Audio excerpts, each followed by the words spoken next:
Hello students, आज हम class 9th के जो ब्लू क्वेश्चन आंसर हैं पेज नंबर 9 पे हमारे आसपास के पदार्थ चैप्टर के हम वो करेंगे। 4 क्वेश्चंस हैं, आप देख पा रहे हो, आपकी बुक में भी ऐसे ही होंगे। तो सबसे पहले जो क्वेश्चन है वो है निम्नलिखित तापमान को सेल्सियस में बदलें।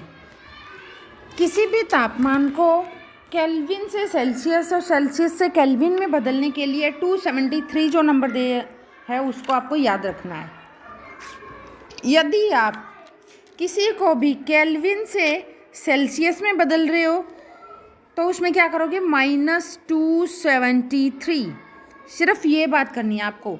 जैसे 300 केल्विन को आप सेल्सियस में बदलोगे तो 300 माइनस 273 जो आंसर आएगा वो क्या हो जाएगा आपका डिग्री सेल्सियस में। सिमिलरली 573 में से आप 273 माइनस करोगे तो जो आंसर आएगा वो हो जाएगा आपका डिग्री सेल्सियस में। ठीक है, नेक्स्ट क्वेश्चन है हमारा सेल्सियस से डिग्री सेल्सियस से केल्विन में बदलना।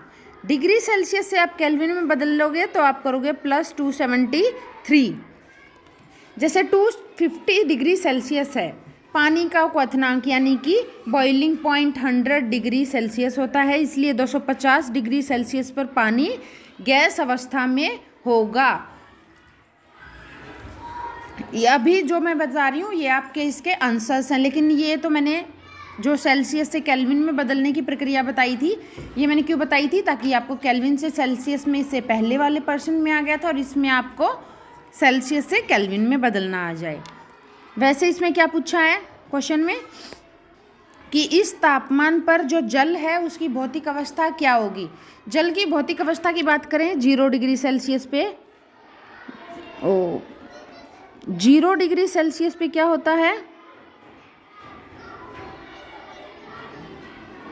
0 डिग्री सेल्सियस पे क्या होता है, बर्फ यानी कि सॉलिड।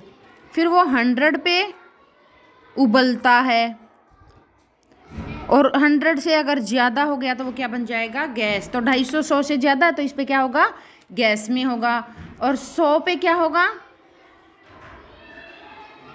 100 पे क्या होगा, यह पानी का क्वथनांक है, इस तापमान पर द्रव और गैस दोनों अवस्थाओं में हो सकता है, अर्थात वाष्पीकरण हो रहा है। इसका मतलब क्या है बेटा कि 100 डिग्री सेल्सियस पे आप पानी और गैस दोनों अवस्थाएं देख सकते हो, क्योंकि इस टाइम पे पानी क्या है, उबलता है 100 डिग्री सेल्सियस पर। नेक्स्ट क्वेश्चन है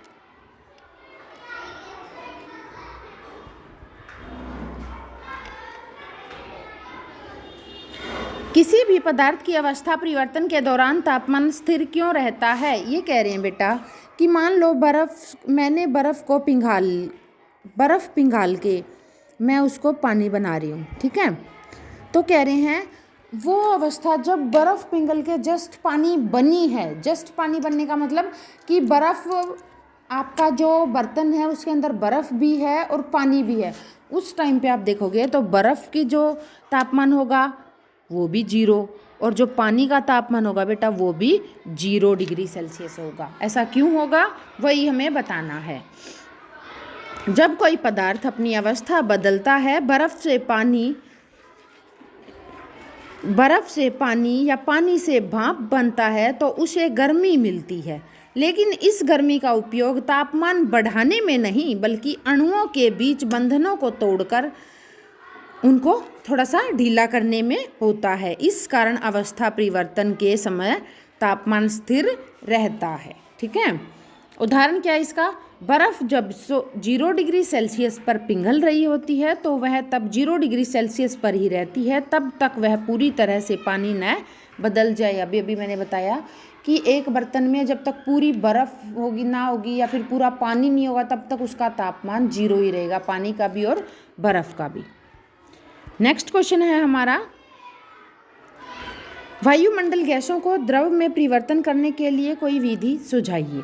गैसों को द्रव में बदलने के लिए 2 मुख्य उपयोग होते हैं, पहला होता है दाब और दूसरा होता है तापमान। उच्च दाब और निम्न तापमान पर गैसों के अणुओं के पास आ जाते हैं जिससे वह द्रव में बदल जाते हैं। ऑक्सीजन और नाइट्रोजन को उच्च दाब और कम तापमान पर तरल में बदला जा सकता है। आपने देखा है ऑक्सीजन के सिलेंडर आते हैं, उसके अंदर जो ऑक्सीजन होती है वो द्रव होती है। ऐसा क्यों होता है? क्योंकि उसके अंदर दाब क्या होता है? ज़्यादा होता है और तापमान क्या होता है? कम। तो उच्च दाब और निम्न तापमान पर गैसों को द्रव में बदला जा सकता है। समझ गए?